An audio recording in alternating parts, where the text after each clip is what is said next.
All right, let's dive into something that's on everybody's mind, AI. How on earth are we supposed to navigate the massive and, let's be honest, sometimes scary changes it's bringing to our jobs, our careers, and, well, our lives? I want you to just look at this number for a second. 300 million. Just let that number hang in the air. It's absolutely massive, and it points to a gigantic shift that's coming.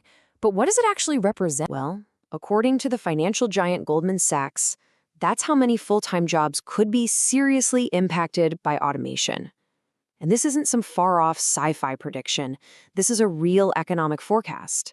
The big question, though, is which jobs are we talking about? And this quote from Futurist Gerd Leonhard just nails it.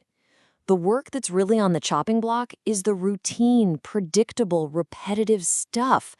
I mean, if your job is basically a checklist of logical steps, an AI is probably going to be able to do it faster, cheaper, and without needing a coffee break. So that whole idea that robots are coming for the robotic jobs, it's causing a lot of anxiety out there.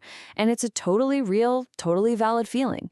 Because when you look at the data, you see this massive disruption isn't just coming. It's already here. The World Economic Forum even has a name for it, a double disruption.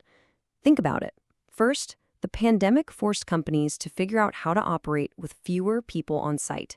And now AI is supercharging that trend because automation is a great way to cut costs and crank up productivity.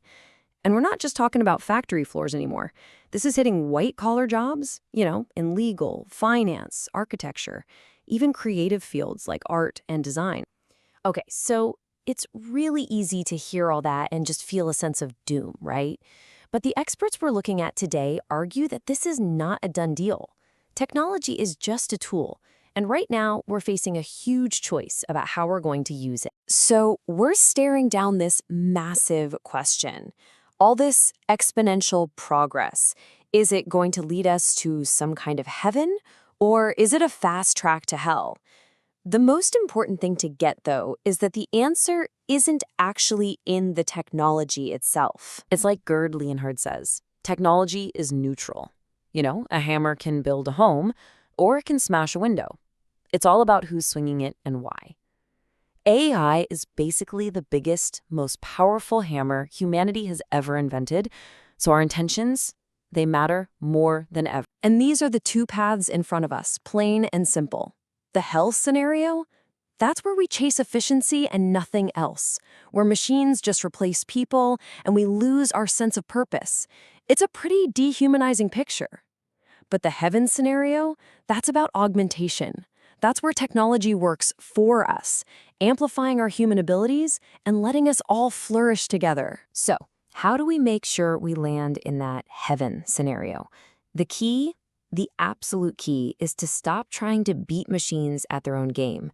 We need to completely redefine what work means and build it around the stuff that only humans can do. And let's be super clear about this. Just because routine tasks are going away, that does not mean human work is going away. No way. It just means our work is changing. It's an invitation to level up. It all comes down to understanding the real difference between machine intelligence and human intelligence. Machines are masters of the explicit. Data, information, logic, rules. They can calculate anything.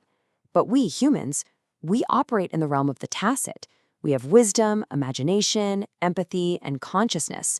You can't just write code for that stuff. This is perfectly captured by what's known as the Polanyi paradox. Just think about riding a bike. You know how to do it, right? But could you write down a perfect set of instructions that would let a robot do it on the first try without falling? Not a chance. That unspoken, intuitive know-how, that's our tacit knowledge. And in this new world, it is our single greatest asset. And as soon as we really get that, as soon as we understand our unique human value, we can stop being so defensive. We can stop worrying about the future we're trying to avoid, and we can start getting creative about building the future we actually want. And that future doesn't have to be some kind of flawless, static utopia.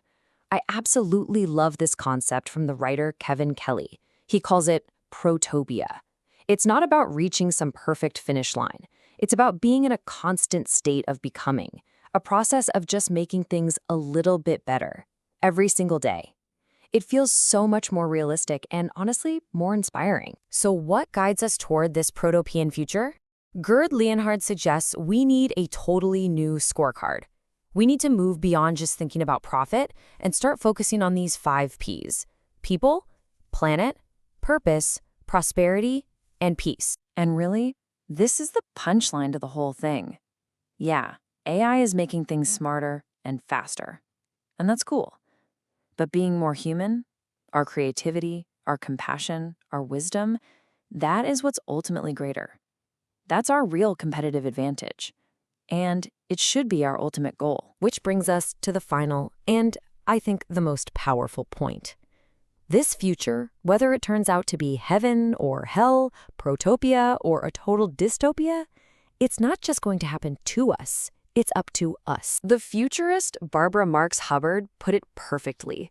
How you see the future determines how you act, and how you act determines who you become.